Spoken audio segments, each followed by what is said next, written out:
Good morning, everyone. My name is Nathan Harvey. As I mentioned earlier, I will be your facilitator for today's session, which we're about to get started. So thank you so much for joining us for today's hands-on habitat.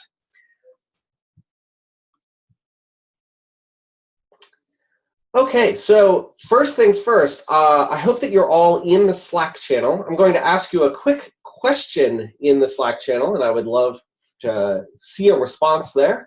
So let me just type that in really quick. So the question is, can you see the slides okay? And you can just respond by reacting yes. You can give it a thumbs up, whatever you like. Great. So welcome. Today I want to get you some hands-on with this brand new technology, this new open source project that we have called Habitat. Habitat is all about how you can build, manage, and deploy applications. It's really about modern applications for modern application teams. As I mentioned, this is a brand new open source project. And as part of this project, what we're doing is we're actually building a nice Habitat community. And that Habitat community consists of you. And we want to welcome you to the Habitat community. We also want to make sure that the Habitat community is, in fact, a very welcoming place that is inclusive of everyone from any background with any level of technical experience and so forth. We want to welcome you to our community. As such, we do have a published code of conduct, which you'll find right there on the slide. I'm not going to read it to you now, but I do want to make sure that we point that out at the beginning of each and every event that we do around Habitat.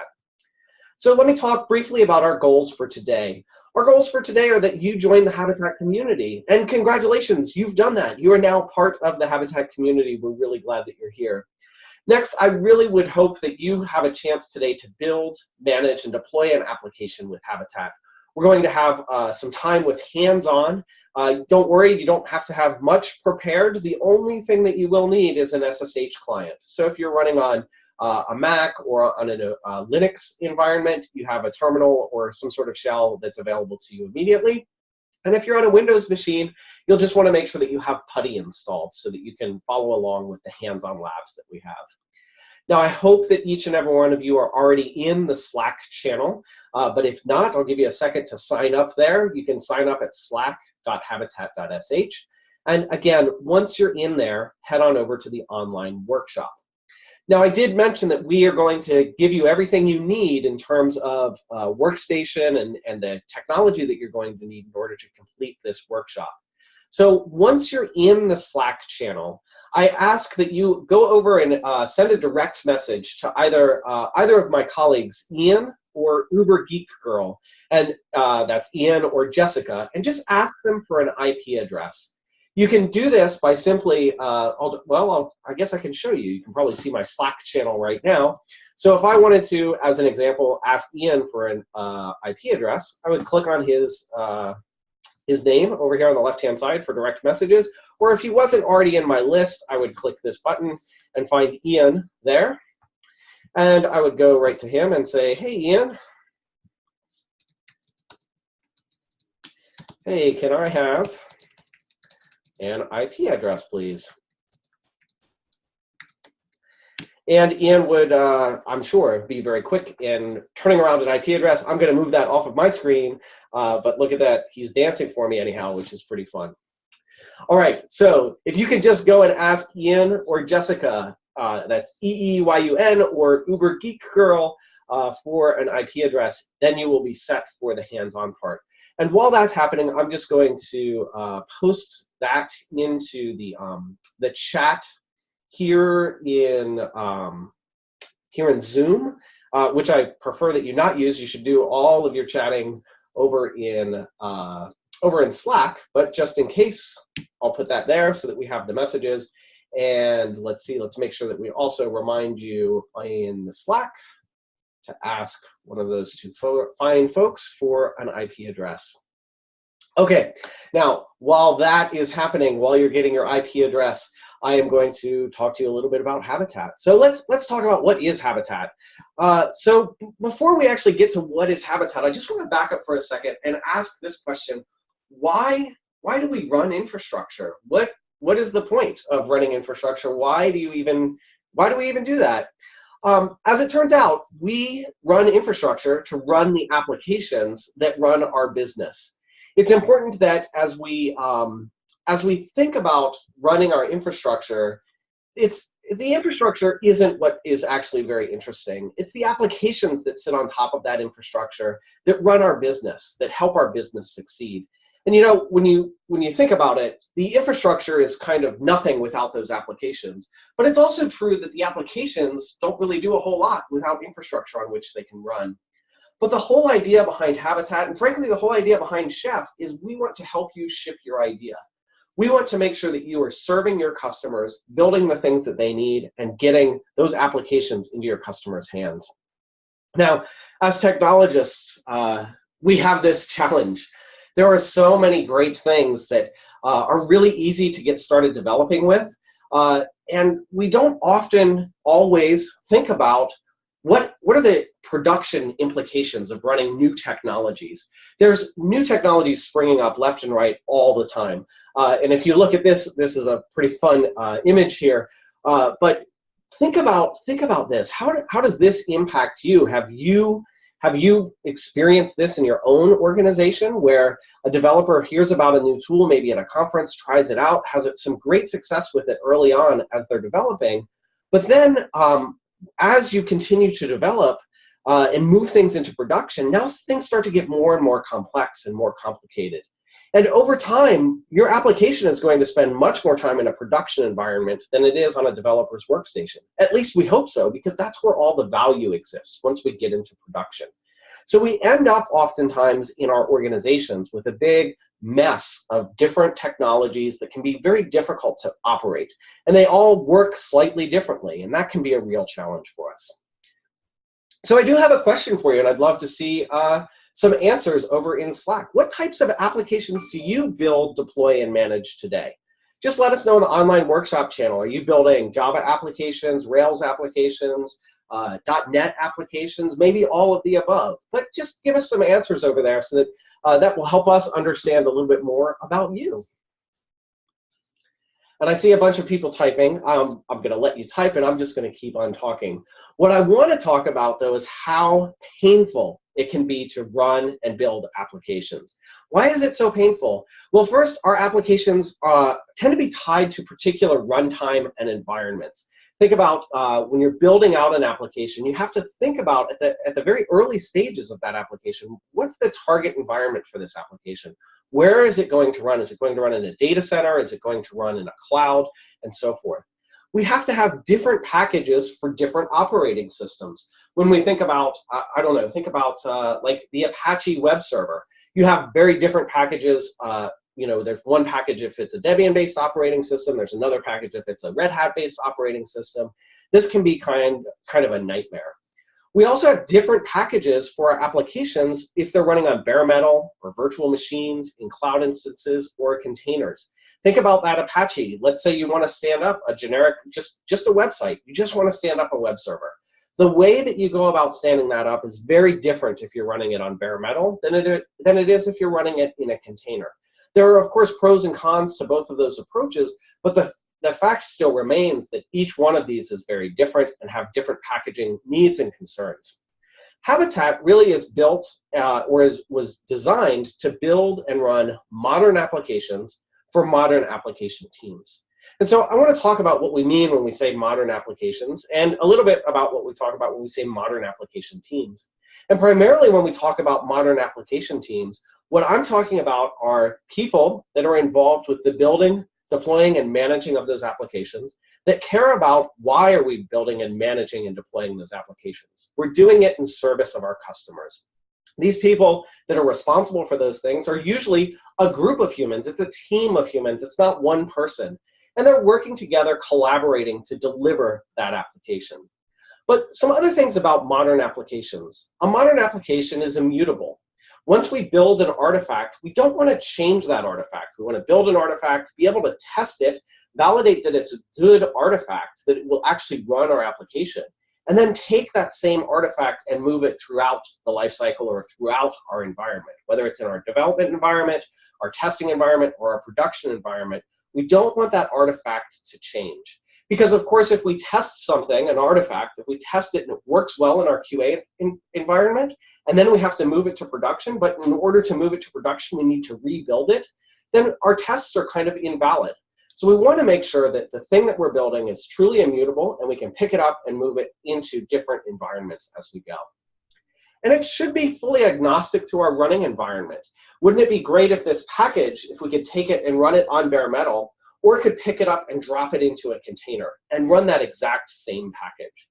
And speaking of running applications, where do you run your applications? Let us know in the Slack channel. Do you run your apps on bare metal, in virtual machines, in containers, all of the above?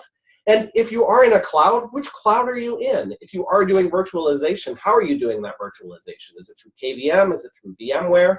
And those of you that are running containers, how are you managing those containers in your production environment? What sorts of schedulers are you using? Are you using things like Kubernetes? Are you running applications in Marathon with Mesosphere? What's going on there? Let us know. So, modern applications, they're immutable. They're agnostic to the running environment. It shouldn't matter. Of course, we want them to reduce complexity. It should be easy. We should reduce the complexity of operating these different applications. And of course, they must enable scaling. So taking a monolithic application and breaking it down into microservices is one way that you potentially can help enable scaling. Let's talk about how we actually go through and build out modern applications. Well, of course, when we talk about modern applications, I think it's important that we all remember, and of course I'm going to stress, that we write application code, we write code, and we put it into a source code repository. A source code repository is where all of our applications, where all of the code that we write begins. Which source code repositories do you use? Do you use Git? Do you use Subversion? What do you use? Let us know there in the channel. And man, I certainly hope that no one here uses the old tried and true version control system anymore. You know that one. It's the BAK version control system. You all know that, right?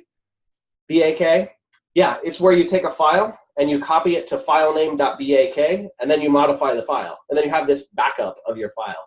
Please tell me you're not using that version control system. No one should be using the BAK version control system anymore. Although, I'm sure many of you have. Of course, you'd never admit that. I certainly have never used the BAK version control system. All right, sorry. Back to our modern applications. We write an application. We put it into our source code repository. We have some process that takes that code and builds it into an artifact. That artifact might be a WAR file if you're building Java applications. It might be an RPM, or it might be a deb file. Whatever it is, you want to take from your source code, run it through some build process, the output of which is an artifact. Now, of course, as we're going through this chain, there are tests that are happening, that are being automated tests that are executing. Perhaps you're running some unit tests on the code before it actually makes it into the source code repository, or immediately thereafter. And by the time you have an artifact, now it's probably time to run some integration tests or some smoke tests and make sure that that artifact actually does what you expect it to do. When you're happy with that, you're ready to take that artifact and publish it into some sort of repository. So we start with source code. It goes through some build process. The output of that build process is an artifact. We take that artifact and we publish it to some repository somewhere. What sort of repositories are you using? Where do you store your application artifacts? Are you storing them in an artifact repository like Nexus maybe, or Artifactory? Do you take them and put them on S3? Do you just write them out to your file system? How do you manage and where do you store those application artifacts? Okay, once we have those application artifacts though, we should then be able to take that artifact and run it wherever we want. And again, it shouldn't matter. I should be able to take this same artifact and run it on bare metal, run it inside a container, run it up in the cloud, or run it on a virtual machine. And Habitat truly enables this modern application workflow. We write some code, it goes into the source code repository. There are some automated tests that happen. There's an automated build process that happens, the output of which is an artifact. We then take that artifact, probably run some additional tests on that, and then publish it out to a repository somewhere. And then our environments, whether it's QA or production or whatever you call it that happens after that artifact leaves the developer's workstation, each one of our environments will pull directly from that repository and run those artifacts or run those applications for us. And so Habitat is a new technology to build, deploy, and manage applications. I will remind you that if you have questions, definitely post them into the Slack. I'm kind of keeping a side eye on the Slack over here, but of course, I also have some colleagues in there that can help answer questions as they pop up. And they can also interrupt me if I need to stop, slow down, or what have you. So there's Jessica waving to you. Yes, great. So Habitat, new technology, build, deploy, manage applications in any environment, from traditional data centers all the way down to containerized microservices. Or all the way up. I don't know which one is up, which one is down. Who knows? It's a crazy world these days. But in Habitat, the application is the unit of automation.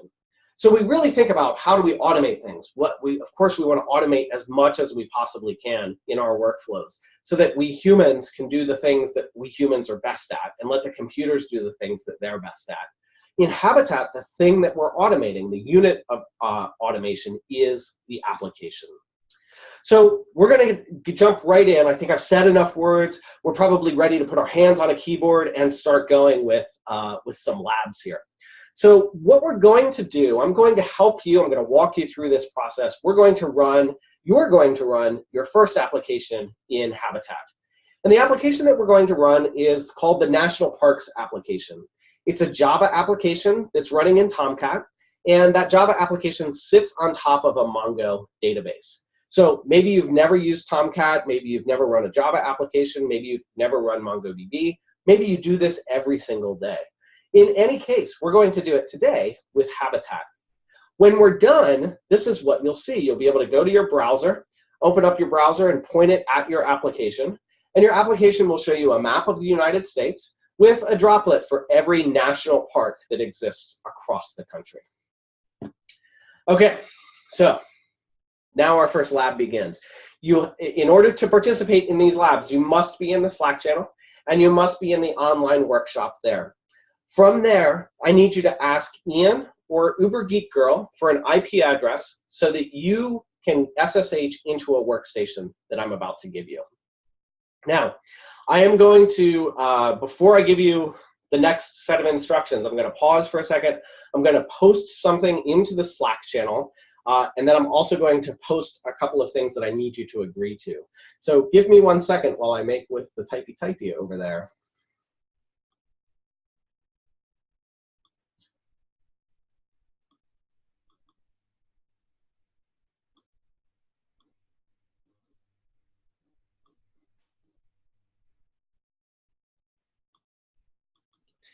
Okay, the first thing that I'm giving you is a quick reference guide. Now that you have the quick reference guide, I have a couple of things that I need you to agree to. So what I need you to do is I'm posting a message right now in Slack. I need you to either, well, I really need you to just agree to that. If you would, select or click on the thumbs up button. And that agreement says, now that you have the quick reference guide, you agree that you will not use it to try to work ahead of the class. You see, if you take that quick reference guide and move ahead, you're likely to end up in a place, or potentially will end up in a place, that's going to be hard for us to back you out of. And you may end up finding yourself painted into a corner, if you will. So let's just not do that. You have the quick reference guide, and it will help you. However, there's another thing that I just want to kind of check with everyone here really quickly, and that's a question for you. Before joining this class today, did you know how to copy and paste? If you did, go ahead and click the the thumbs up button. If you don't yet know how to copy and paste, go ahead and click the thumbs down. I'm seeing lots of thumbs up on the I already know how to copy and paste. That's good. The reason I mention that is I've given you the quick reference guide. That quick reference guide has every command that we're going to run as part of our lab. But you already know how to copy and paste, so please don't copy and paste the commands. It's much better if you type the commands yourself. That will definitely help you learn more as you go, and it's just the right thing to do. Copying and pasting, not what we're going to do today, except for those 1 or 2 of you that maybe said, I don't know how to copy and paste. All right. Enough with the agreements. I think we've covered all of our legalese. We're good to go. So what I would like you to do is SSH into the workstation that was provided to you. So again, on your local workstation, on your laptop or computer, whatever you're logged into this video chat with, you should have an SSH client. Again, if you're on Mac or Linux box, just use a terminal. If you're on Windows, you'll probably need to fire up PuTTY. And what you're going to do is SSH into your IP address. The username that you're going to use is chef. The password that you're going to use is chef also. And I'm going to do the same, but while I'm doing it, I'm just going to drop one other question here into the Slack channel.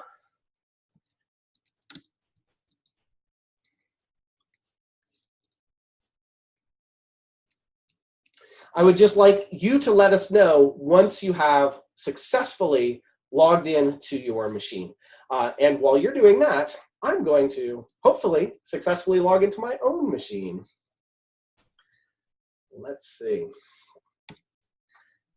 Okay, so I'm going to SSH as my user, which is chef, into my IP address, which is not your IP address. It's my IP address. Don't use that one. And then, of course, it asks me to verify the authenticity of my host. I'm assuming that most of us here are pretty technically savvy. So if someone in the Slack could tell me, like, just type in what I need to do in order to verify the authenticity of my host. What should I do here? I always forget the right thing to do. So I'm just going to give you a second to help me out here in Slack. How do you verify the authenticity of a host? Sorry, it might be early in the morning for you and you didn't realize that we were going to have such hard, difficult questions for you to answer this morning. I'm going to wait another second or two, see if we get any answers. I see a bunch of you are logged in, so you must have verified the authenticity of your host. How did you do that?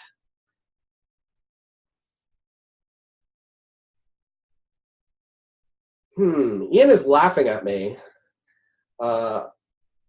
Oh, skip verification, play with fire. All right, Michael, I think you've got the answer practically correct. You know, I'm as an instructor, as a facilitator, I feel it's important that we make sure that everyone knows exactly how to do these things. And so the way that the answer that I'm really looking for is type the letters Y-E-S and then hit enter. So I'm going to try that. Let's see if that works for me. Y-E-S, enter. Or return. All right, apparently I've verified or validated the authenticity of my host. All right, I'm gonna type in my password. And what's my password? Anyone know my password? I forget what my password was. What's your password? All right, excellent.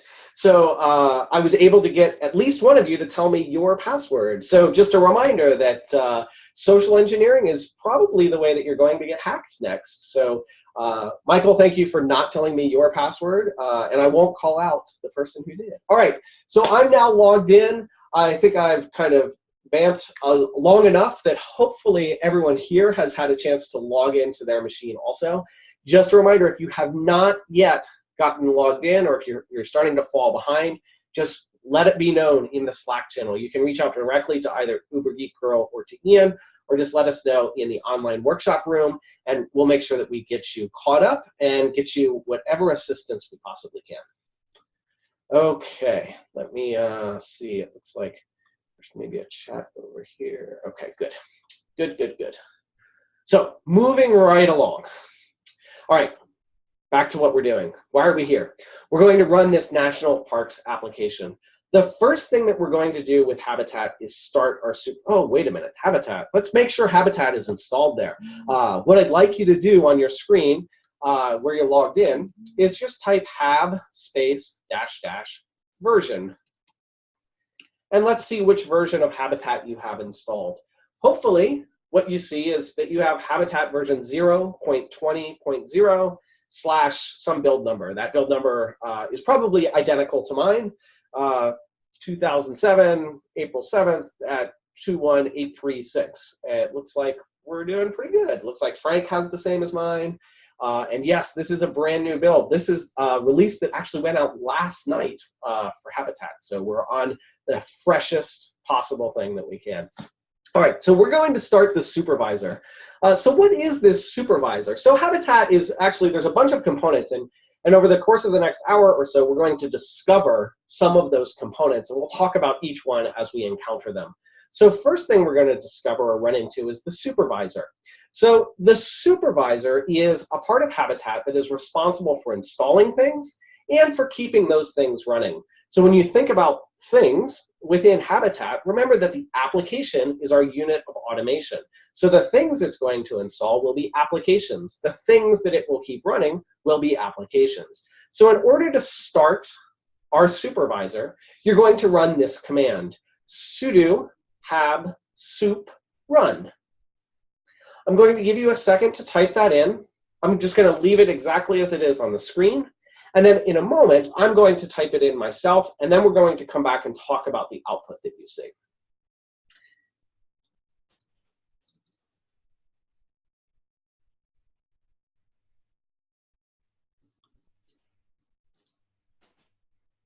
Okay, so I'm logged in as you are. I'm going to run sudo hab soup run.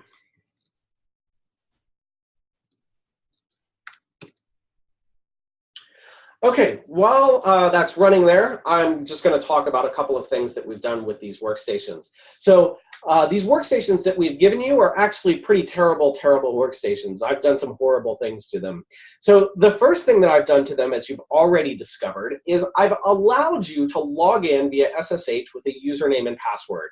Now, of course, you should never, ever, ever have a machine set up where you allow SSH in with a username and password. You should always use keys. The next thing that you've seen is that I have installed Habitat on these machines for you already. So the latest version of Habitat is installed. And then in running this last command, sudo hab soup run, what you've also discovered is that I have given you passwordless sudo access to the box. So here's another little agreement that we have to make really quickly. I've given you this workstation. It sits off in the cloud somewhere. It's just open on the internet. Please use it for our labs, and use it only for our labs over the next couple of hours or next hour and a half or so. And we'll, if you're good with it, we'll leave it up for another day if you want to keep playing around with it, provided what you're going to do as you play around with it is Habitat-related stuff. Okay, let's just take a look at what has just happened here. Now, I'm going to move back to the slides, which you can just watch with me. You can look at the slides with me, or you can just scroll back in your output, and you'll see basically what I'm about to show you. So the first thing that happened when we ran hab soup run was that the Habitat command line interface recognized that we did not have the supervisor package installed. So the first thing that it told us was that we're missing the package for core hab soup 0.20.0. So it knows it's running 0.20. It knows there's a supervisor at the same version, and it knows that that thing is not yet installed. So it goes and it grabs that, and it downloads it from somewhere, and we'll talk about where that comes from in just a minute. It downloads it, and then it installs that hab supervisor. So as it goes through, it downloads all of the packages that are required. It installs it, and you can see here that it had installed the hab soup with 13 new packages were installed, and then it starts up. And so it gives us some things like a butterfly member ID, that butterfly has started, and the HTTP gateway has started. We'll come back to those things in a few minutes. Let's look at what happens next. So now that we have our supervisor running, our supervisor, remember, is responsible for installing things and running things. So what do we want our supervisor to run? Remember, our National Parks application is a Java app that sits on top of a Mongo database. So let's go ahead and get our Mongo database up and running now. So what I'd like you to do is launch a second terminal window. I want you to have your supervisor running in one window, and I want you to SSH into your machine in another window back into that same workstation. I'm going to do the same on mine. In fact, on my terminal, I have two panes here, if you will. So right now, I'm logged in at the top pane, and I have this lower pane down here at the bottom. I'm actually going to switch the location of those two. So that was kind of magical if you didn't notice, but what I just did was kind of flop the two. So down at the bottom of my screen where it says installed core hab soup, that's the supervisor that's running. So at the top of my screen, I'm just going to SSH in. This is as if I had another window I'm just splitting my window in two so that it's easy for you and for me to see it.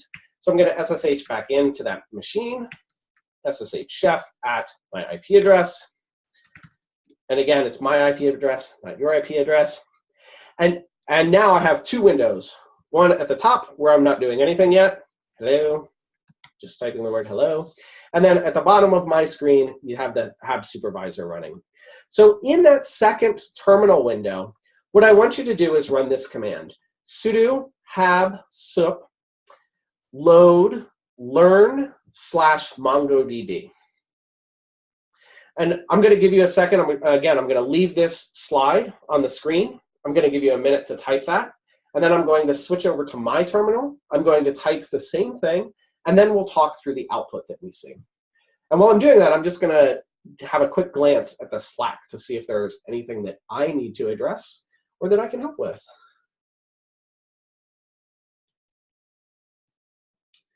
Looks like things are moving along pretty okay over in the world of Slack, which is great. I hope that's going well for you. And I'm going to go ahead and load up my MongoDB.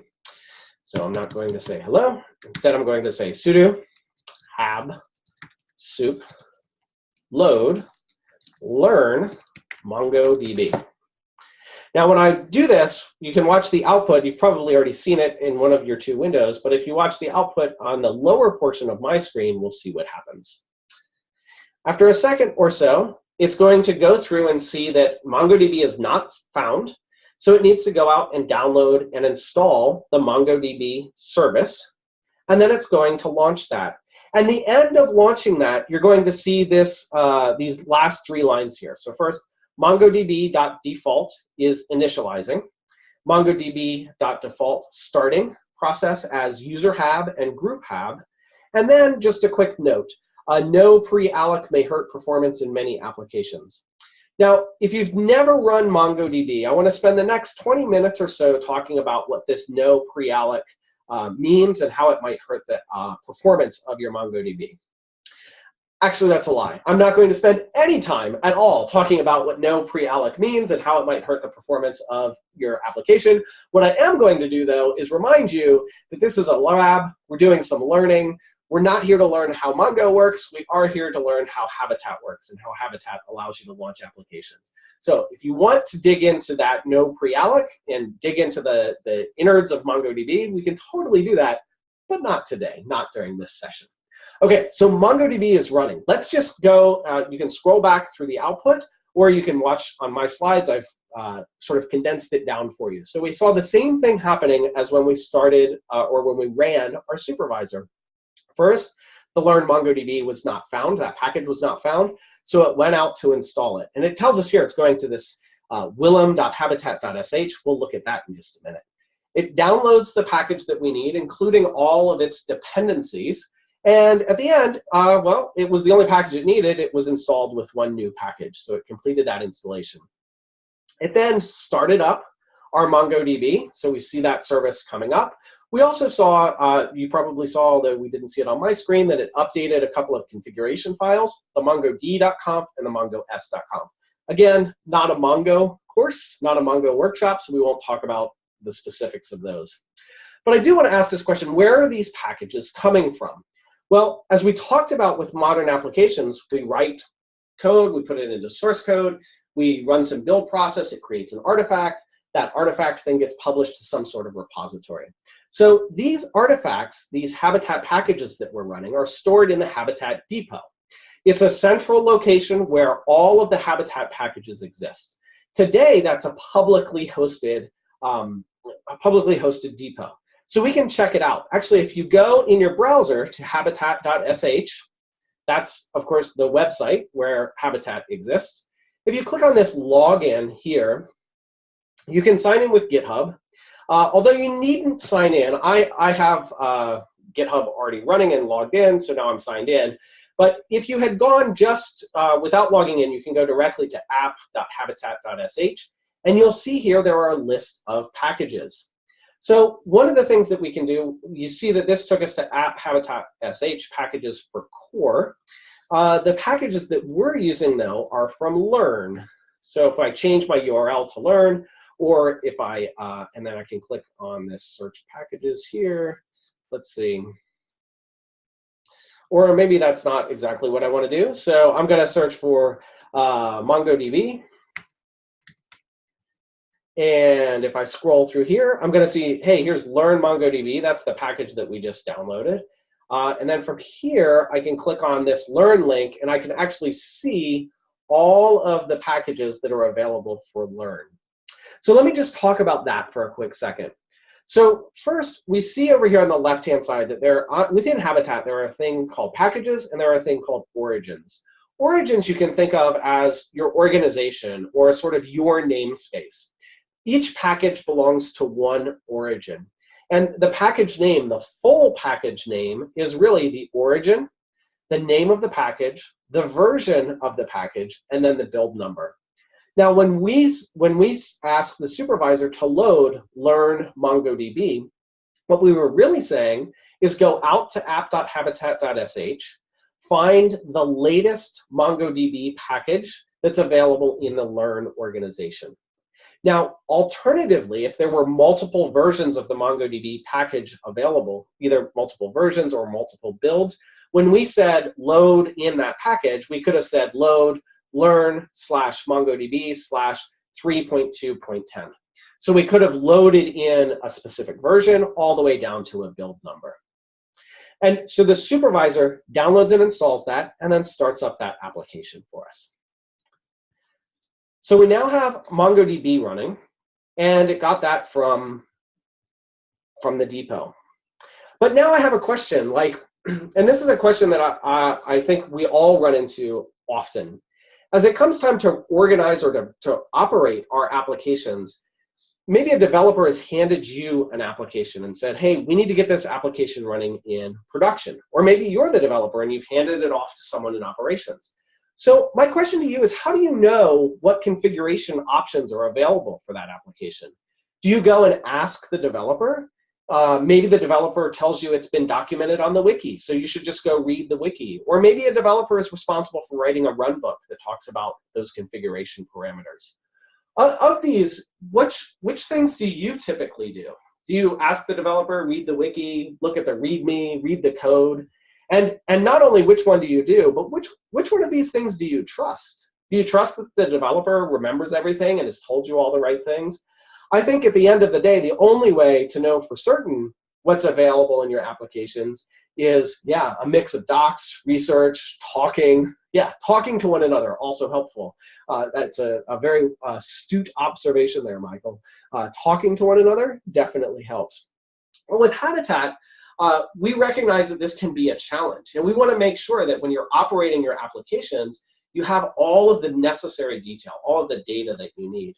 So Habitat actually has a way to tell us for a package what the tunables are or what configuration options are available. So in the window that is not the running supervisor, but in your other window, I'd like you to go ahead and run this command, sudo hab sup config learn/MongoDB. And what you'll see here is that this outputs a big, well, it outputs a lot of stuff, but the stuff that it puts out are all of the tunables, all of the configuration options that are available for MongoDB. So I'm going to go ahead and do that as well so that you can see how can I configure this package. So sudo hab sup hab supervisor config, tell me the config of this package, learn MongoDB. And it spits out all of these different options that we can change. So as an example, I could change the Mongo S system log component write. Its verbosity right now is set to 0. I could modify that verbosity verbosity if I wanted to. Maybe there's a reason within my application, within my organization, why I might want to change that. Now, we actually are going to change some of the configuration of MongoDB. Now, the interesting thing here is I talked at the top about we want immutable artifacts. So we're not actually going to change this artifact, but we are going to have a way to change the configuration of that artifact so that we can take that same artifact and run it wherever we want, But we still have the capability, the flexibility, if you will, to adjust a number of different configuration settings. So in order to adjust some of our MongoDB configuration settings, I'm actually going to do this. I'm going to run that hab soup config command again, but this time I'm going to redirect the output to a file called mongodb.toml. And I think that's what I want to do. Let me just double check. Yes, that is indeed. So I'm going to hit enter, and it looks like it did nothing. But of course, you'll see that there is now a mongodb.toml file there. Now, you may notice, as I did, when I listed the contents of this directory, that there's also a new mongodb config.toml. Well, let me just talk about what that file is and what we're going to do. We want to change the configuration of our MongoDB. So you have two options right now. You can open up that mongodb.toml in a text editor. The text editors that are available on that workstation right now include Vim, Nano, and Emacs. If you're uncomfortable with any of those three text editors, you can simply take the new configuration file that's available. So I want to do a couple of things here. You can watch along with me, and I'll show you exactly what we're going to change. I'll put that slide right back up. But first, if I just diff MongoDB and the new MongoDB config.toml, you'll see that there are two changes between those two. The existing MongoDB, our current configuration of MongoDB, is binding to the local IP address, 127.0.0.1. It also has a cluster auth mode set up for key file. We want to change both of those settings.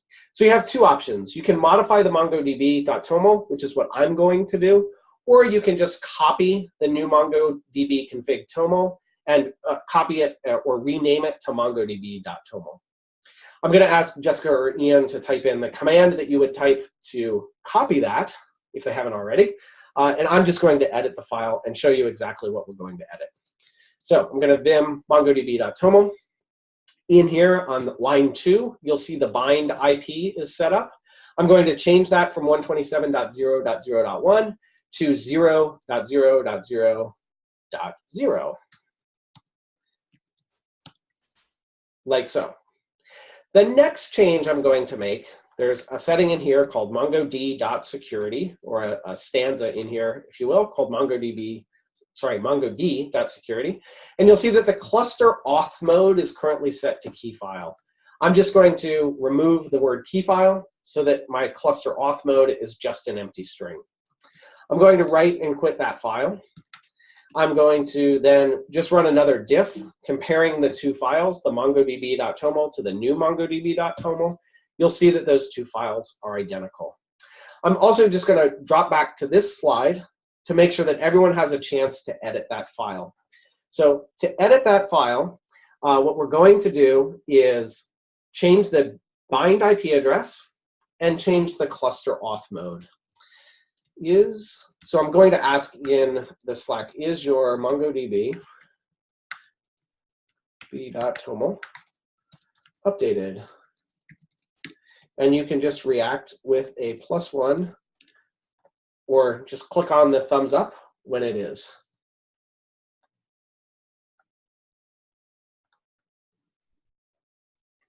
And I'm just going to give a second because we need to make sure that everyone has this updated so that the next part of our lab works.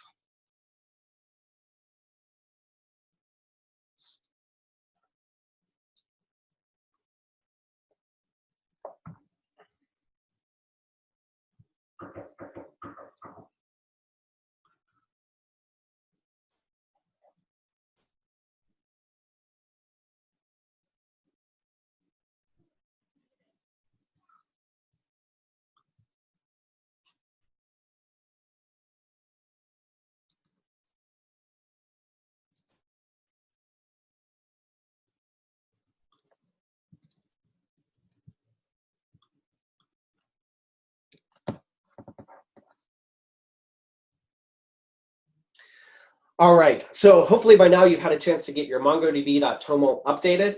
The bind IP address is set to 0.0.0.0, and the cluster auth mode in the mongod.security stanza is set to an empty string. And I've pasted into the Slack channel a command that you can do if you're I shouldn't say if you're uncomfortable with an interactive text editor. I should say maybe if you're lazy, you can just copy the new file over the existing file. Okay, but before we go any further, I have to stop here and ask that you please, like the thing that we're about to do is terrible. You should never, ever, ever, ever do this. What we are about to do essentially is disable some of the security settings and some of the security configuration that is currently on our Mongo database. In fact, what we're doing is we are opening up this MongoDB to the world. We're having it listen on all available IP addresses for this host, and we're turning off authentication into the database. So if this were a real production environment and the port that Mongo listens to was open on the wide world internet, like if it was open up, anyone in the world could own our data, could destroy our MongoDB. Please never, ever, ever do this, except today because it's a lab and we're just trying to learn about Habitat. We're not learning about MongoDB. Right. So our supervisor has another job. In addition to installing and running things, our supervisor also has the ability to now manipulate the configuration of an application. And it can manipulate it at a number of different stages during its life cycle. We're going to do it right now. We're going to kind of do it live. We're going to have the supervisor inject new configuration into our running application. And we're going to do so by running this command. Now, I'm actually not going to leave this up on this slide. I'm going to go and type this command so that I can talk about what this command does.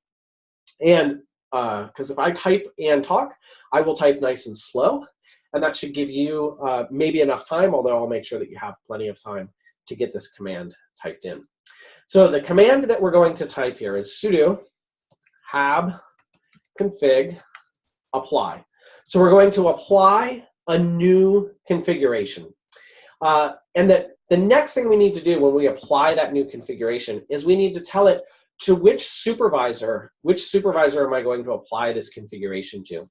So I need to point at up here. Now, in this particular case, our supervisor is running on the same machine that we're applying this configuration from, but that doesn't have to be the case. You could run this from any machine that has Habitat installed and has access to that one of the running supervisors. But we definitely have to specify up here, so I'm going to just specify the local host, 127.0.0.1. So that's the first thing. Next, I have to tell it where am I applying this configuration. Now, when our supervisors are running services, and MongoDB is a service in the parlance of Habitat, those services get organized into a service group. And we can see the name of my service group down here on the bottom portion of my screen. The name of my service group is mongodb.default. So I'm going to apply this configuration to the mongodb.default service group. The next thing that I'm going to type is a number, an integer. And this number is really which version of my configuration is this, or which sort of instance of my configuration is this. And this is important because when your application comes up, it's running with some default configuration. Anytime you want to change the configuration, the Habitat supervisor will enforce that you're applying a later configuration, so a higher number than, in this case, we came up with default, so it must be a number higher than 0. I'm going to use the number 1.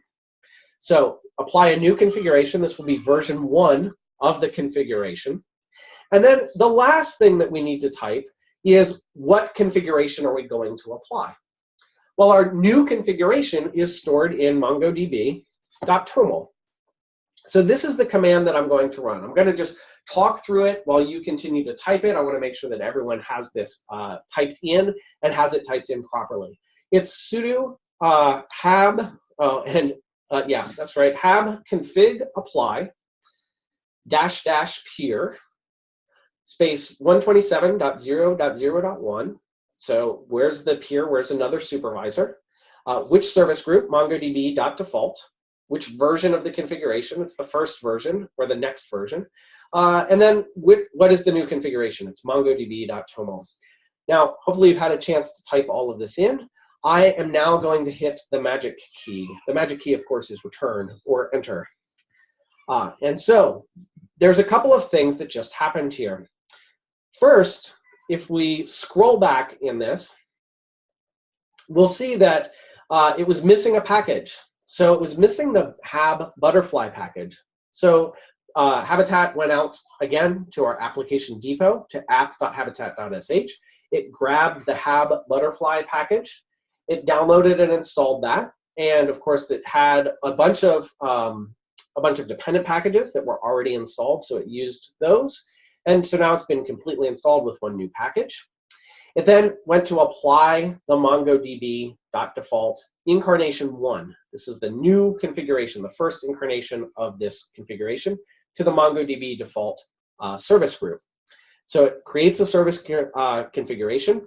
It verified that the configuration that we passed to it, that MongoDB.toml, was valid toml. And then it applied it to the peer. So it sent that configuration off to the peer. The peer came back and said, hey, that configuration has been applied.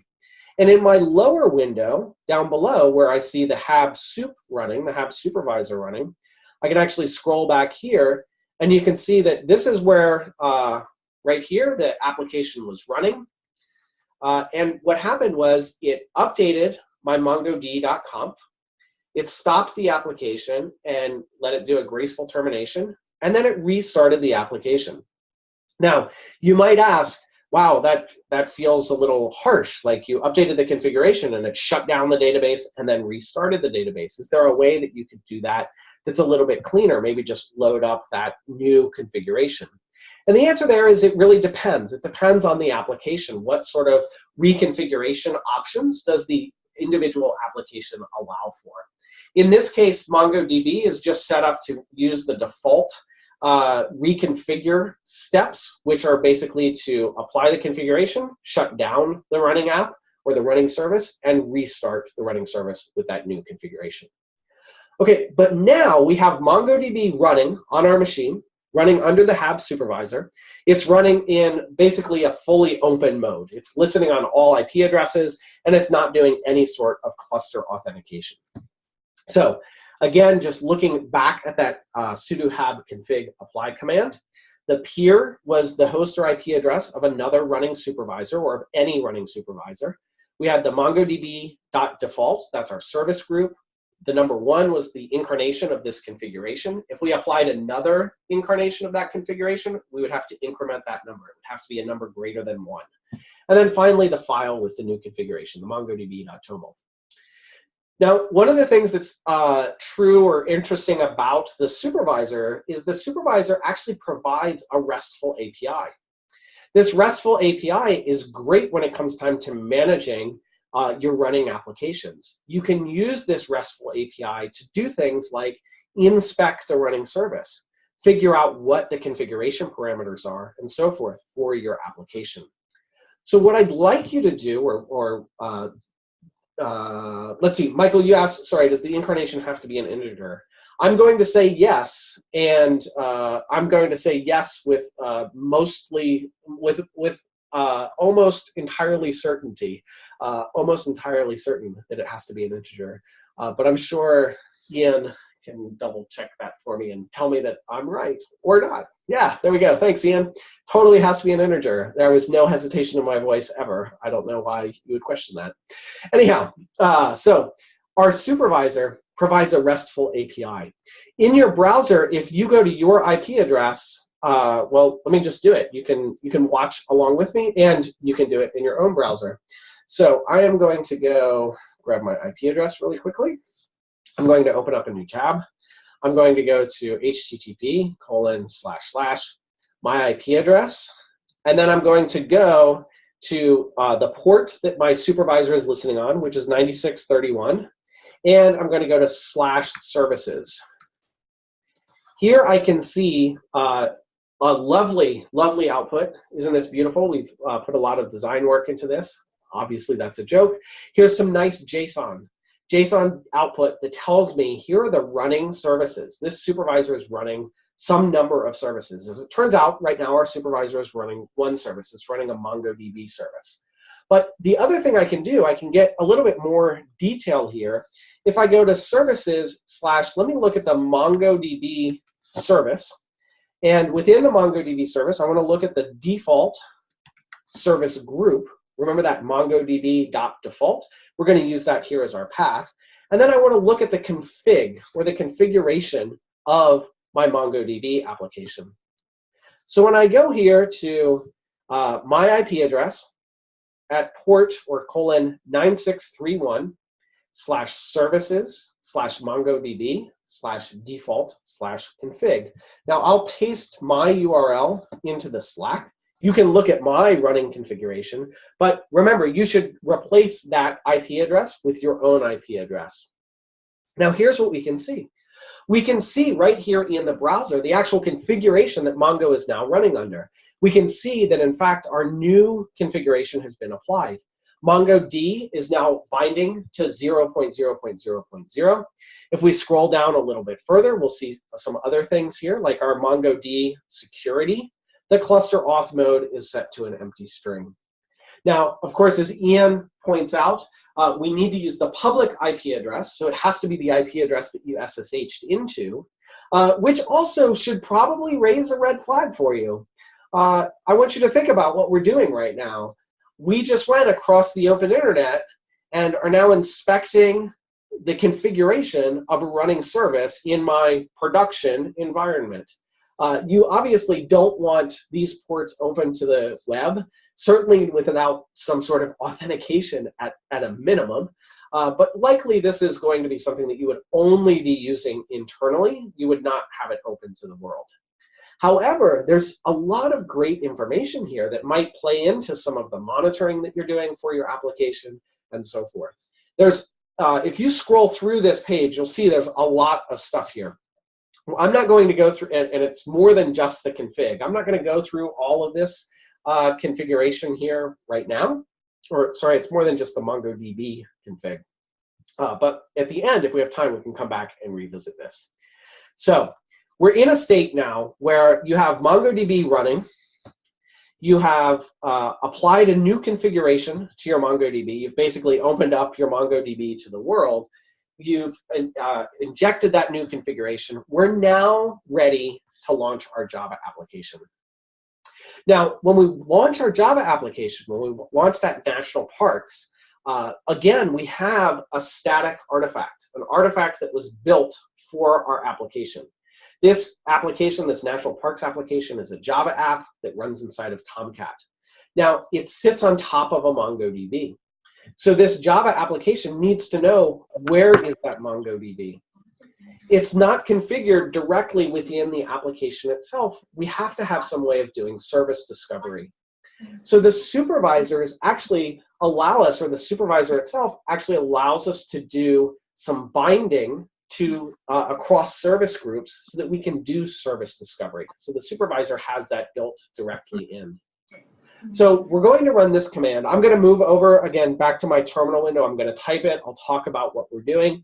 And what I want you to do before you hit enter, before you hit the magic key, is to make sure that you've typed in the command in exactly the right way.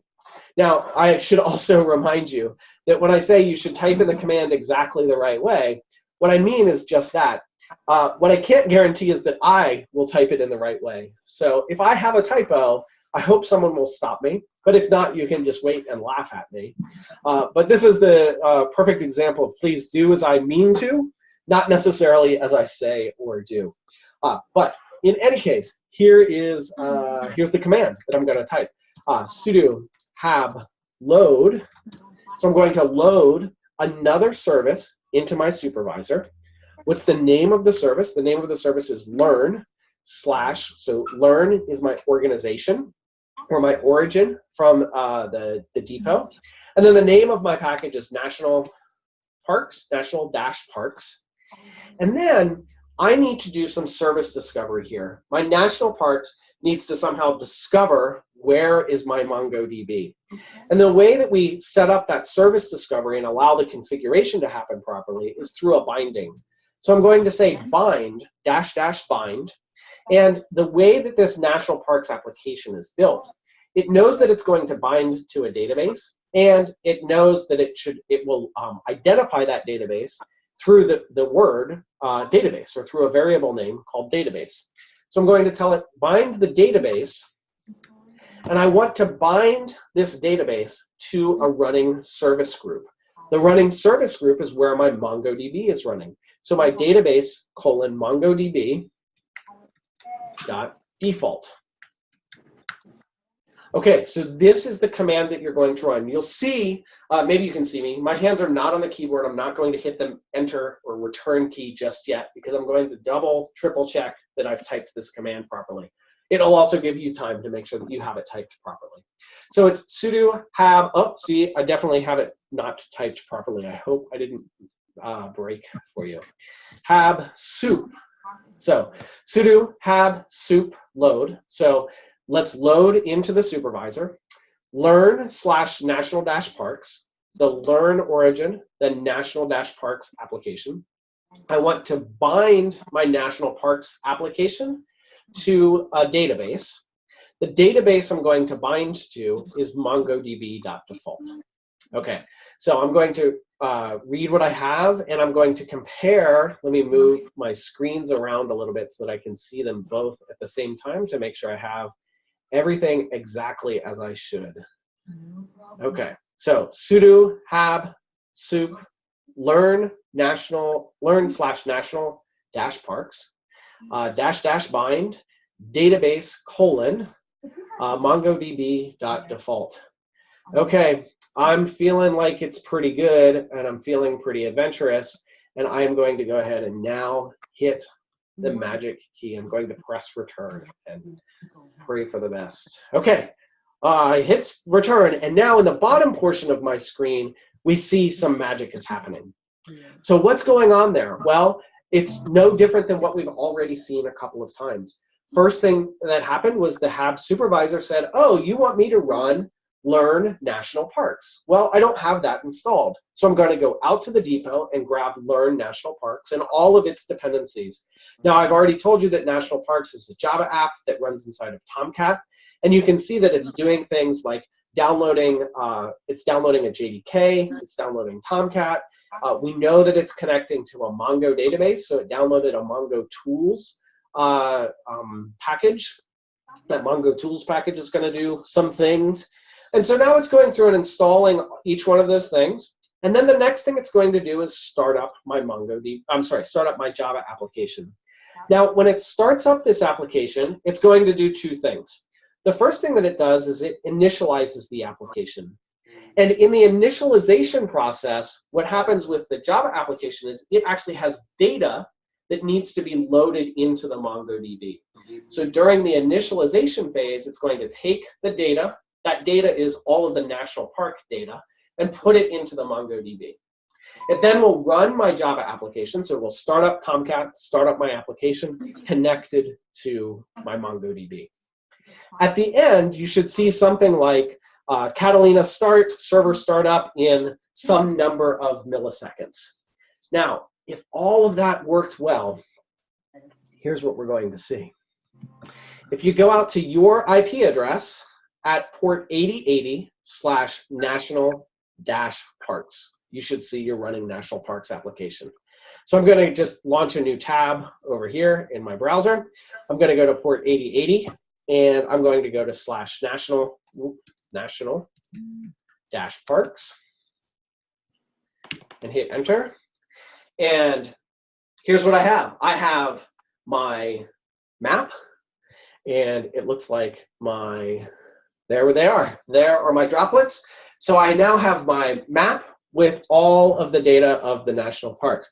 So here's my question to you. Is your app working? And you can just click on the +1, or you can click on the -1. The thumbs up or the thumbs down, let us know. How's it going for you?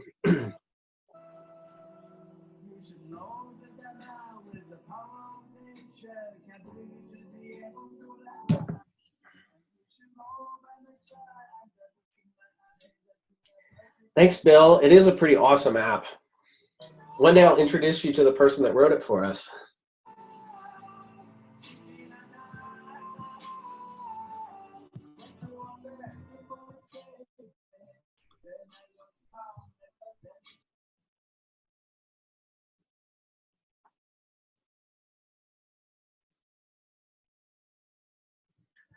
All right, it looks like we have a lot of working applications, so yay, that makes me very happy. Congratulations, you are now running maybe your first application with Habitat.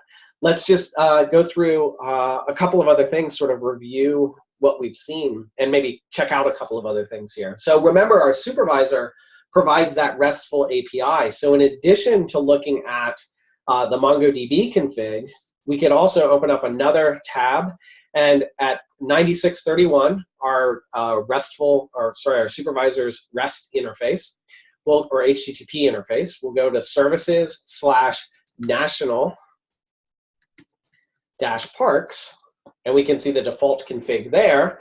And sure enough, we see that it's binding. It has a database. The database is listening on port 27017. That's the port that Mongo listens on by default. We can see that the database has an IP address, and you'll notice that this is the local IP address for your machine and so forth. So you can see all of the configuration for your national parks application right there. Yes, other things that you can find through the API, at least when they're configured properly, we saw the configuration. Within your package or within your service itself, you can bundle up a health check, which is really nice. And you can go and check out the docs for more about the different endpoints that you can access through that RESTful API, and then also learn about what sort of things might you package into your own application. So what we've done in the last hour or so is we've introduced you to a bunch of different Habitat concepts. First, we saw the hab command. So Habitat is itself a framework for helping you build, deploy, and manage applications. Part of that framework includes the hab CLI, or the hab command line interface. We saw that the hab CLI is pretty powerful. It can do a bunch of stuff for us. It can interact with the supervisor to get applications running. We can use it to inject configuration, to figure out the configuration or the configuration variables, the tunables, if you will, for an application, and so forth. We saw the supervisor at work. So we load the Habitat supervisor, we run the Habitat supervisor, and it's responsible for installing, it's responsible for keeping our services running, and it's responsible for configuring our services. So we ran the supervisor, and then we loaded services into the supervisor. We did a hab sup load MongoDB, well, learn/MongoDB, of course, and we also did a hab sup load learn national-parks. We also talked to the supervisor through its RESTful API or through its RESTful HTTP interface, and we were able to do things like read the configuration. And then we also were able to take configuration through our MongoDB TOML and inject it into the supervisors, or have the supervisors inject that into our running application. We also saw how service discovery works. We told our Java application to bind to the mongodb.default. Now, if you think about how a service group might work in a scenario that's more real to life, right, outside of just a learning lab, if you're running a database, you probably don't want just a single instance of a database. In fact, if you're running a database, you probably want them set up replicating with one another. So in the world of MongoDB, we would definitely want to run with a replica set. That replica set for a database would include 3 nodes at a minimum that are storing the data, that are coordinating with one another. Now, our Habitat supervisor, actually when it loads a new application or it loads a new service, one of the opportunities or options that we have is to give it a topology, or tell it how to run these particular services. So we could have set up our MongoDB to run in what's called a leader-follower topology, or a leader topology. If we had done that, what would happen when we loaded our first MongoDB is the supervisor would have waited for a quorum of at least 3 instances of MongoDB. So it would wait for 2 other services to start running. Once you had a quorum of 3 MongoDBs, the supervisor would manage a leader election. the leader that would be selected would become the leader within that service group, and then you would have replica sets or followers of that leader within that service group. Now, when I do the binding, I'm telling my Java application not to bind to an individual MongoDB, but to bind to the entire service group. And this way, if during the course of operating my system, one of those three nodes, maybe my leader node, fails and goes away, the supervisor will manage another election for me, and my application will, because it's bound to the service group, will pick up that new leader and will write data or read data from the appropriate locations. So we saw the hab command, we saw the supervisor in action, we saw the Habitat depot at app.habitat.sh, where you can go and both publish your own packages, but also download and use packages that have been published. We saw service discovery, and we saw application configuration, injecting that application configuration right into our running MongoDB. When we're using Habitat, the thing that we get are truly operable applications. So these applications are fully isolated. We haven't spent a whole lot of time, and by a whole lot of time, I mean we haven't spent any time looking at where did these applications actually get installed on disk, but I'll kind of leave that to you to sort out and figure out through the docs, or towards the end we can take a look at that. Our applications are immutable.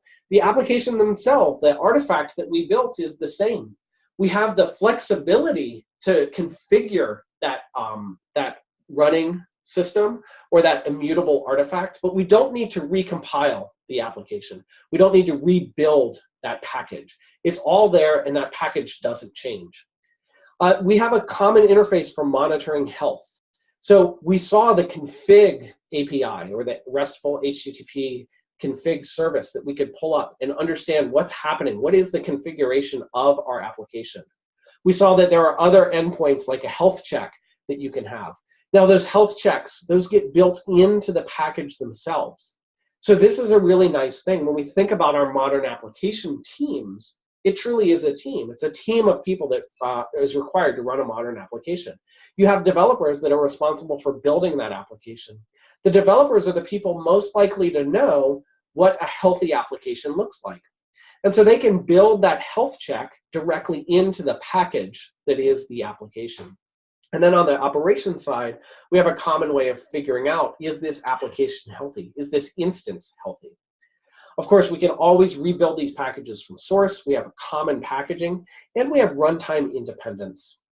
Now, one of the things that's really cool is that the way that we run and configure and manage a MongoDB is the exact same way that we run and manage and configure a Java application.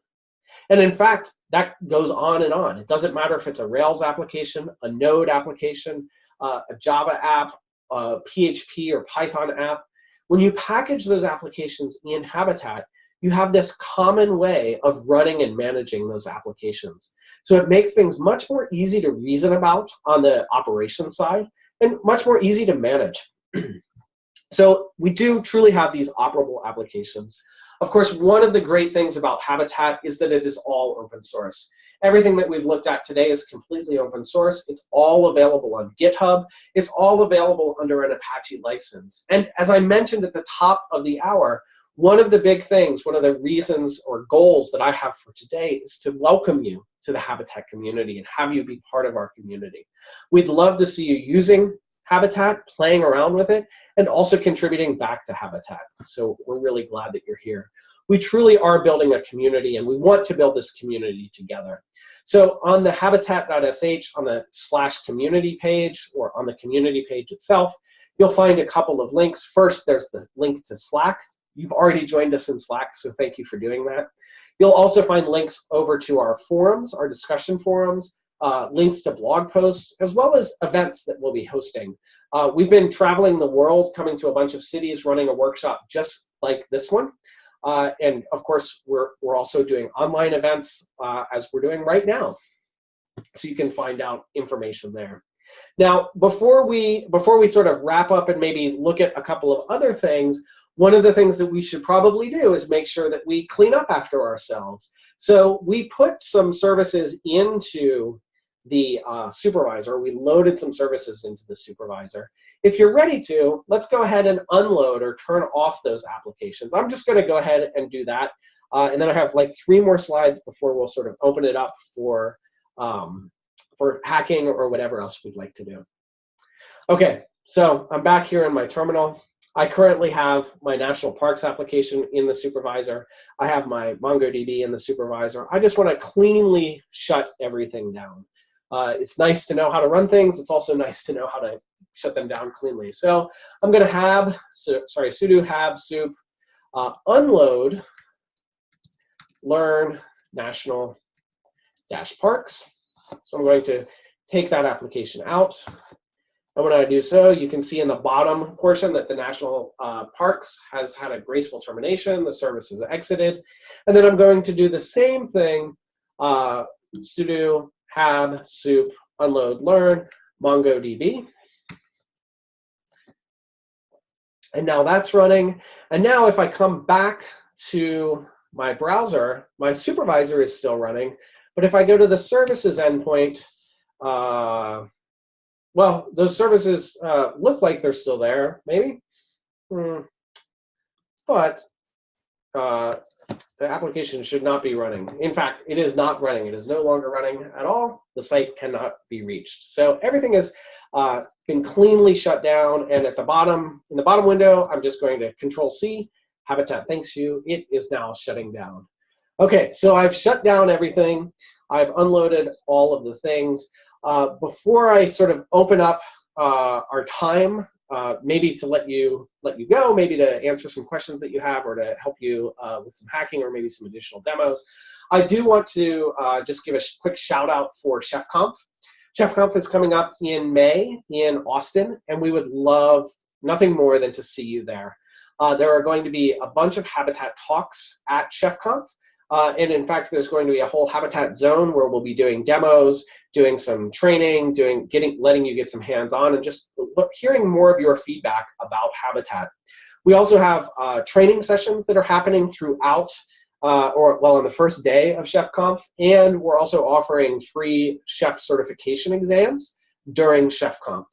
So I'd really, like I said, I'd love to see you there. It's May 22nd through the 25th in Austin. The first day is workshops and training. Days 2 and 3 are keynotes and technical sessions. The Habitat zone is open all afternoon on days 2 and 3. And then day 4, we have a sort of a wide open hack day. Welcome to do whatever you like. Also, we're running a new special. If you buy 4 passes, you get 1 for free. So ChefConf is best with your team of modern application developers and modern application team. It's more than just developers, it's also the operators, of course. So bring the whole team to ChefConf. We'll have some fun together. Okay, that is the entirety of the sort of prepared content that I have. We do still have about 40 minutes if you'd like to hang out. And we can answer any questions that you have. We can also help you if you want to do some of your own hacking and just sort of exploration of Habitat. And to that end, we have a couple of different things that we would suggest as good sort of next steps with Habitat. First, you can continue to use the Habitat development environment that we've given you, that workstation. You can continue to use. I will keep those up probably through the weekend. So if you're using them, you can continue to play around with them. But please, again, don't abuse them. Just use them for good, for learning Habitat. Join this Slack team. You've already done that. That's great. There is a really nice tutorial on habitat.sh. If you want to, so we've kind of looked at what does it take to run an application with Habitat. Well, in order to get to the place where you're running that application, you had to go through and package up that application. So over here on this Getting Started with Habitat, you'll see that there's lots of words, but then there's also 3 different versions of this, a Mac version, a Linux version, and a Windows version. And of course, each one of these is what is your development operating system. The workstations you're on, of course, are Linux, so you could directly on those go through this Linux environment. You will set up your environment, and the thing that you're going to do through this is actually create a plan and package up an application. You'll package up an application and then be able to run it, inject some configuration, and things like that. So you'll get a good opportunity to go back to the beginning of the life cycle, if you will. We sort of started at the end where you're running and managing services, but how did the service get to the place where we had a learn/MongoDB or a learn/national-parks? Of course, there are many packages on the depot that you can check out at app.habitat.sh. You can read blog posts. We have a number of blogs around Habitat. Habitat is a pretty active, it's under very active development, and we're writing lots of blog posts, sharing experiences, and so forth. We would love for you to share your experience. If you have your own blog or whatever, if you'd like to co-author a blog with us, if you write a blog, I'd love for you to share that with us so we can send you some special swag or something like that. Also, you can check out all of our open source work over on GitHub at habitat-sh. So that's pretty much it. What I'd love to do is, in the next 38 minutes or so, hang out with you, answer any questions that you have. If you want to walk through the tutorial or watch me walk through some of the tutorial, I'm happy to do so. And I hope to see you at ChefConf. So I'm just going to stop talking for now. And if you have questions, feel free to either unmute yourself and ask the questions here in the Zoom, or post your questions over in the Slack channel, and we'll be happy to answer those. Thank you so much for joining us today. It's really been my pleasure. I hope you've had a little bit of fun and got to learn something new about Habitat.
Morning, this is Mike. Hey, Mike, how's it going? I see Not so that you bad. raised your hand in Zoom. That's not a feature that I have a whole lot of experience with, so that's a good protocol, I suppose. Raise your hand and then ask a question. Awesome. Sure. So I'm looking through a couple of the packages that are available on the website, and I lied. The fourth one I checked had Windows in it. I was going to say, is there a way to check for Windows packages versus Linux packages? Because I was unsuccessful in my initial attempts. So right now, I'll field that one for you, Nathan, if that's all right. Absolutely. So right now, like the depot, we're still working on the Windows support. It's mostly, I think, getting there as far as feature completeness on the depot side. But I don't know that we actually have a sane way currently to search one or the other. Ideally, what we're going to want to be able to do in the future is to have from your CLI, just to have Habitat. Like if you run your search, you can run those searches just like you would through the front end on the website from the CLI with Hab Package Search. And what we would like to do is just basically inherently detect what OS you're running on and give you the option to kind of also pass in an OS. But I don't think that feature is in yet. So yeah, and I will have to double check on that. Like a lot of the people, or specifically Matt Rock, is writing a lot of the Windows support stuff, and I don't think he's online yet today. I don't believe that we have like a really straightforward way currently of letting you search between Linux or Windows packages. Sure, and just to plug Matt Rock's stuff, his video tutorial for Windows Habitat from a couple weeks ago is fantastic. Yep. Yeah. So, and I think he did a lot of that in his own like depot instance. So I don't think some of that stuff has been ported over to our prod environment yet.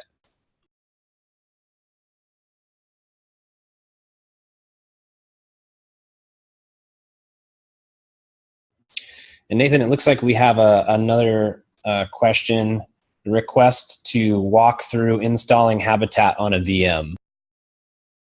Yeah, I can certainly do that. So let's do that. Okay, so I'm going to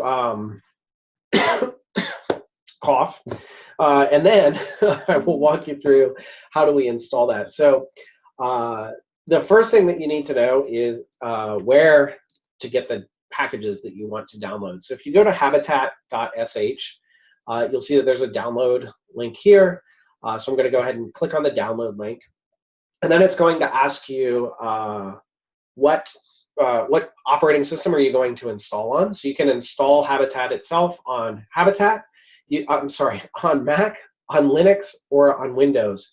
Now, if we're on a Linux VM, which is where we are today in our workstation, you can just install you can install Habitat and go. The only requirement there, as it's listed here, is that it's a 64-bit processor with a kernel greater than 2.6.32, which is basically a relatively modern Linux, and that depends on your definition of relative and your definition of modern. But it's probably safe for your development environment at least. Now, if you want to run Habitat on Mac or on Windows, you have to have Docker installed locally as well, because the Habitat commands, like the studio where you build your packages, will actually run within a Docker container. But I'm going to walk you through how to install and get this running on Linux. So first you would download the package, and of course I'm going to install, I'm just going to overwrite the installation that I have. So I'm just going to copy this link address, and then I'm going to go back to my VM, and I'm just going to curl -l, that URL that I was just given, and then I'm just going to write that out to a file, and I'm just going to call the file hab.tar.gz. So that's what's going to be written out. I'm just grabbing that package off of the website. So that's going to run, and when that's done, I'll have a new file locally here called hab.tar.gz, and I'm going to just paste into the Slack another command that you can run. Let's see. So this command that I'm typing in here, just there, that curl that points at a Google, like a short link Google, is exactly what I just did, minus plus or minus the name of the package that, the name of the file that I wrote into. So I wrote into hab.tar.gz. That command would write into hab-x86_64-linux.tar.gz. Right. So now that I have that tar.gz, first you can see that it's a relatively small thing. It's not like a giant thing. Obviously, it was very fast to download as well. I'm just going to tar xzbf. Just going to untar that thing. And that creates a directory that is the version of Habitat that I have, and then there's the hab command. And so right now, if I do which hab, you'll see that it's currently in user bin. So the next or final step that I would do is just to copy this file. So I would sudo copy that over to /user/bin. Or wherever you want to put that thing, as long as it's in your path. That's like doing that isn't super interesting, because what I did is I just overwrote Habitat with the same Habitat that was there before. Since this was just installed last night, it's the latest version anyhow. But that's basically how you get Habitat installed. Now, if you look at the tutorial, sort of once you've installed Habitat, the next thing that happens is if you want to package an application, the next thing that you would do is run this command called hab setup. And I'll just run through that. I'll just run through that to show you what that does. So if I run hab, hab setup. It's easy to type and talk while you're watching me. So hab setup. This is going to set up my studio environment, which is where I go to build packages. So the first thing that it's going to ask me is, do I want to set up a default origin? So if you think about origins and how they work, origin is like your organization's namespace. And when you publish things up to the depot, they will live within your origin. Now, I can do this without having to hook up to the depot, or I can do it and get connected to the depot. So do I want to set up a default origin? I'm going to go ahead and say, yes, I do. I want to set up a default origin. The next thing that it will ask me is, what do you want your origin name to be? So the origin name, I don't know, it defaults to just the username on the system, which might be fine, might not. I'm just going to, because I'm not going to publish any packages from here, I'm just going to leave it with the default name of chef. It will then ask me, do I want to create an origin key for chef? Yes or no? I'm going to go ahead and say yes, which is, of course, the default. Yes, please create an origin key. Next, it's going to ask me if I want to set up a default GitHub access token. Now, I have to set up an access token if what I want to do is take the packages that I've built and publish those packages to the public depot. So I'm not going to I'll show you really quick. It just takes a second.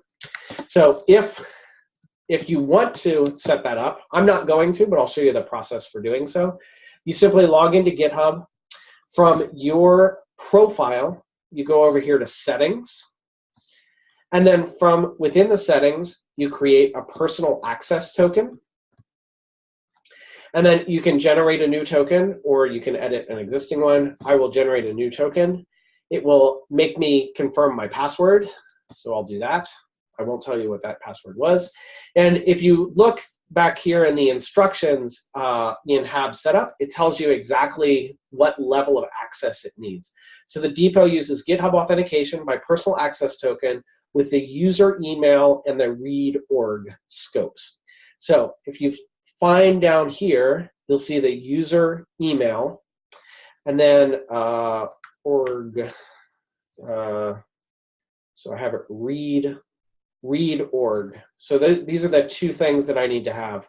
So it tells me user email and read org scopes. So I have read org and I have user email, and I will generate the token.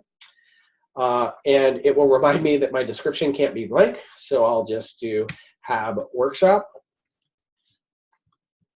And then I will generate the token. And since we're going to publish this recording, now everyone can see what that token is. What I would want to do is copy that token.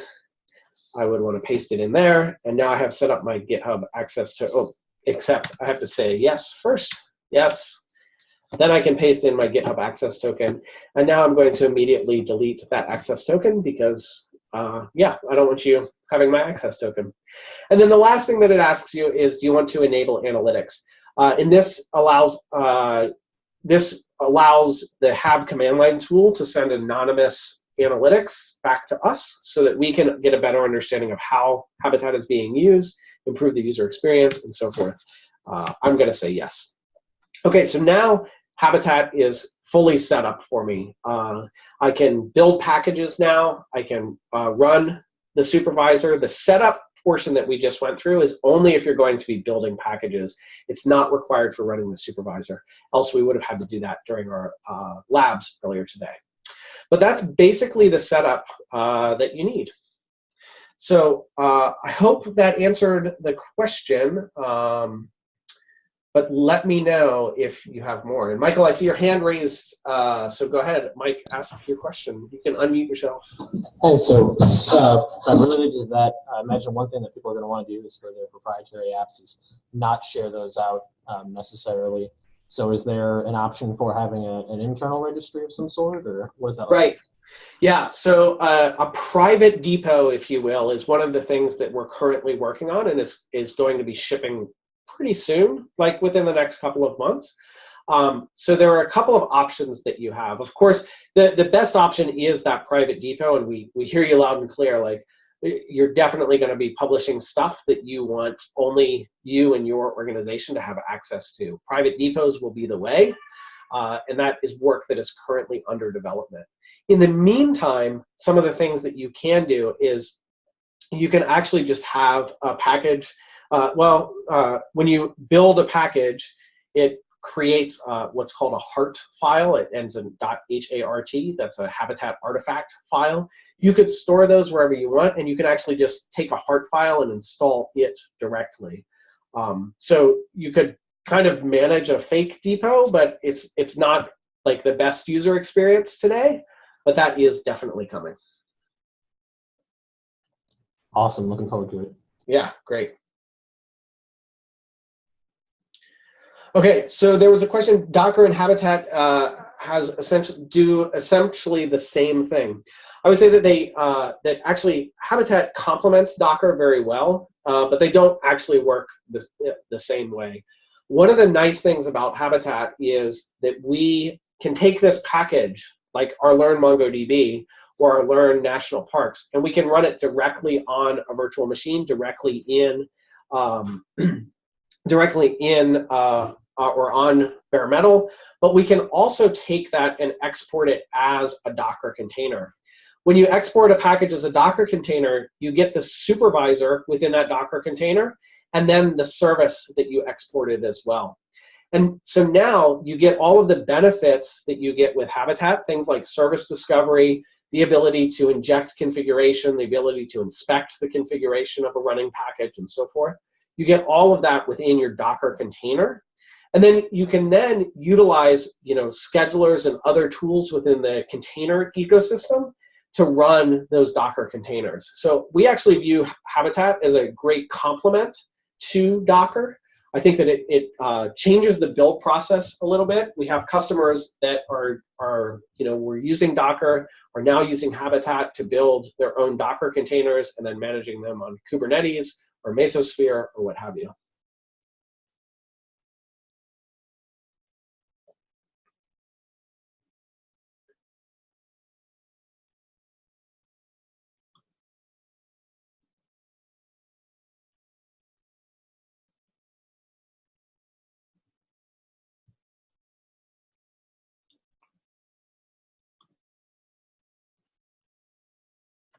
Okay, so the question is, let's see, can you talk about how the supervisor does scaling?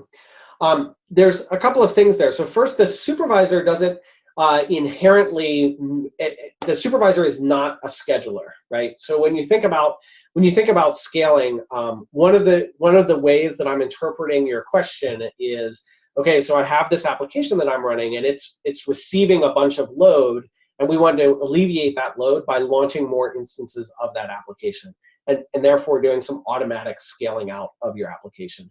The supervisor itself has no capability for that. That's something where you might run containers in Kubernetes or something like that. You may use some other sort of external tool to manage adding additional services, adding additional instances of services into your cluster. Like an autoscale group in AWS, as Ian mentioned, could be something that Kubernetes does for you, or if you're running in containers, whatever the case may be. Now, when you have the way that the supervisors work, the more supervisors you have, the more resilient your applications are going to be, right? Because if I have 8 instances of that Java app that are connected to a replica set that is the MongoDB, that's going to work really well. And when I add another instance of that Java app, so I go from 8 to 9, the startup is exactly the same, and it just joins into those service groups. So I would start up a Java app. I would have it bind to the MongoDB service as a database. It would go into those service groups. The supervisors would communicate with one another and understand there's the MongoDB over there. We'd all connect to that, and so forth. So I'm not sure if that fully answers your question, but you're, of course, welcome to either unmute yourself and ask with your voice or type in follow-up. And Mike, go ahead. So what would a good sort of tenancy model for Habitat sort of look like? So would I run a single group of supervisors and give the different subgroups access to that, or would I give each subgroup their own group of supervisors? Yeah, that's a great question. So I think it really depends on sort of the workload that you're putting into each application. So if I was running this national parks application in sort of a somewhat traditional way and at scale, I might have multiple cloud instances or maybe even multiple container instances that are running the Java application. And then I would have a separate, probably a separate virtual machine, or maybe even a separate bare metal machine for each one of my nodes in my MongoDB replica set. So the true sort of scale of that application might look like this. I might have 3 virtual machines, each one running a HAB supervisor with 1 instance of the MongoDB on it. So now I have 3 nodes, if you will, each running a MongoDB, all connected into one service group together. And then in front of that, I would probably run, the Java app is a little bit less, like it's not a stateful app per se. So you might have like a Kubernetes cluster or just a bunch of containers or little virtual machines that sit in front of there. And then each one of those containers would have its own supervisor, and they would all sort of join together into that group. Or if it's virtual machines or cloud instances, right, I'd have a supervisor running on each one of those cloud instances.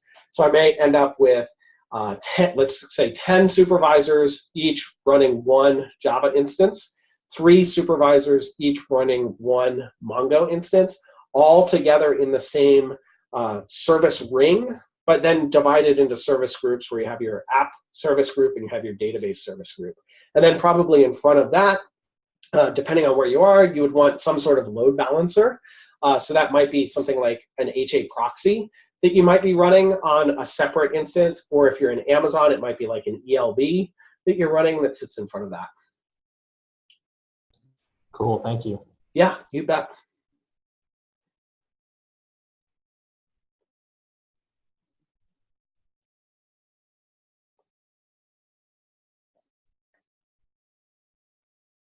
I'll just keep asking questions. If yeah, great. Oh, somebody else is typing. I'll hold off. Never mind.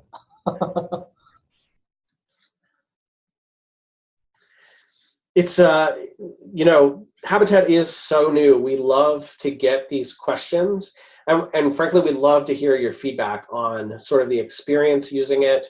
And I know, like, maybe you've had an hour and 3/4 of experience right now, but over time, like, we'd love to hear how things are going for you. And this Slack team is very, very active. All of the core developers all of the core developers for Habitat are in this Slack team. There's always discussions going on in general. In fact, we at Chef, where Habitat is, Chef Software Inc. is the company behind the open source project Habitat.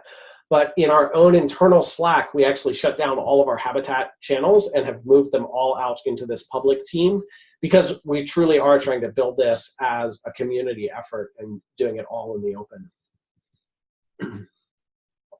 Okay, is there a Jenkins plugin for Habitat? Is there any use case we can use Habitat deployment through Jenkins? I would say there is not a Jenkins plugin that I know of yet, but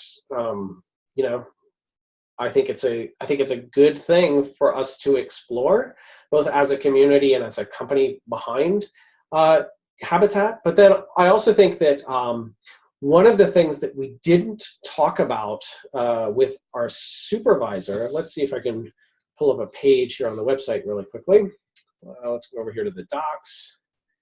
Let's look at, let's see, is it under running packages? Yeah, we have this thing with the supervisor called an update strategy. And the way that an update strategy works is like this.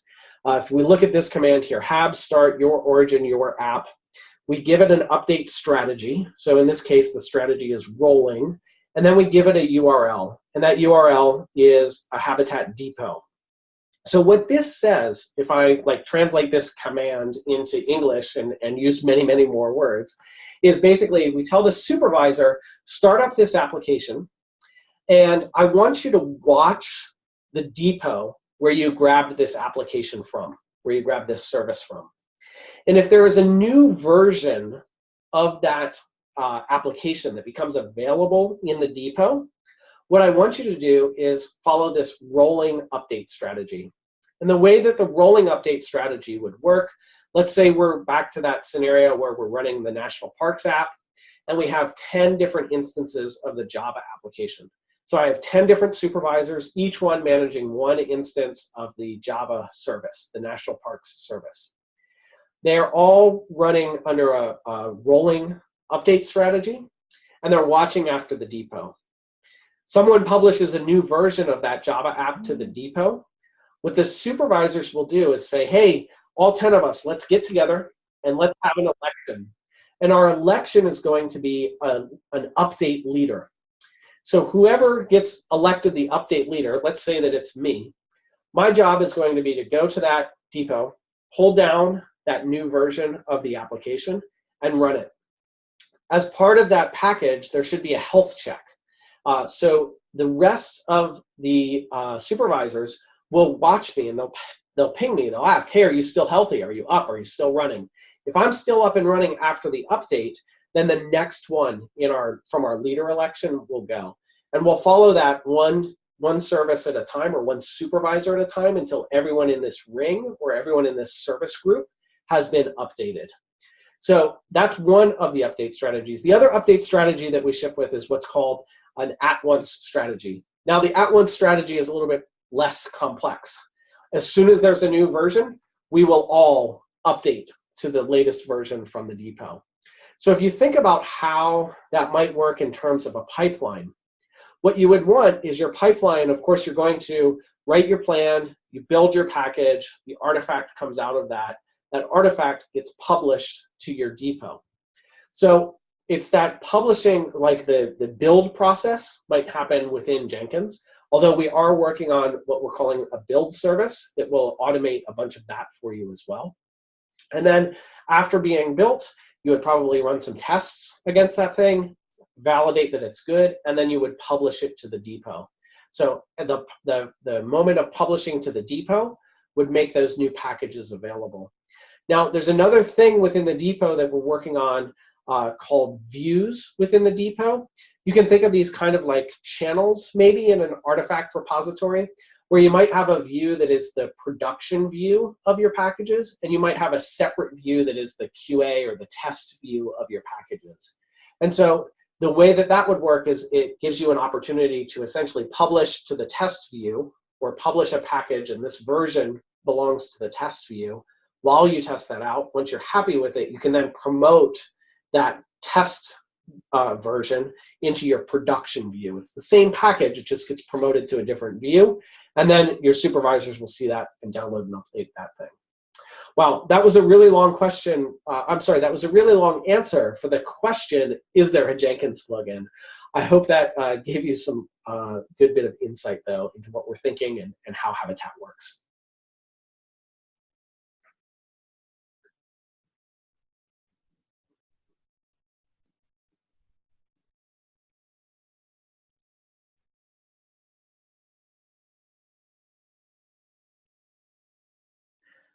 Okay, Mike, great question.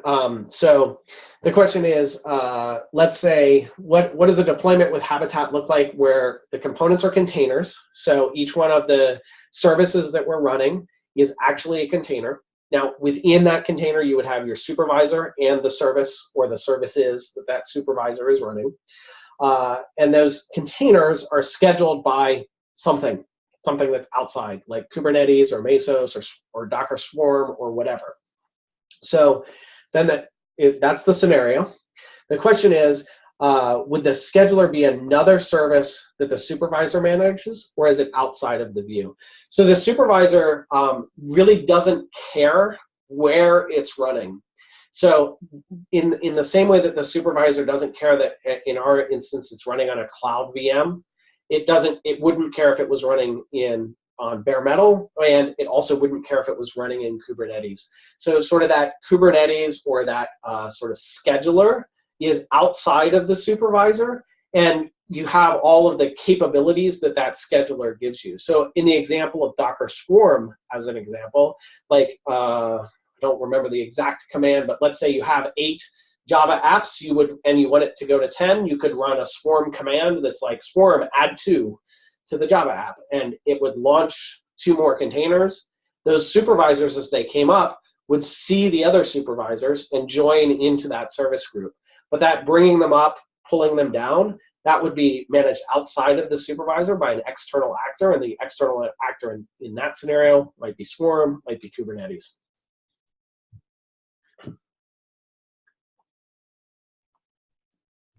Thank you, that makes sense. Okay, great.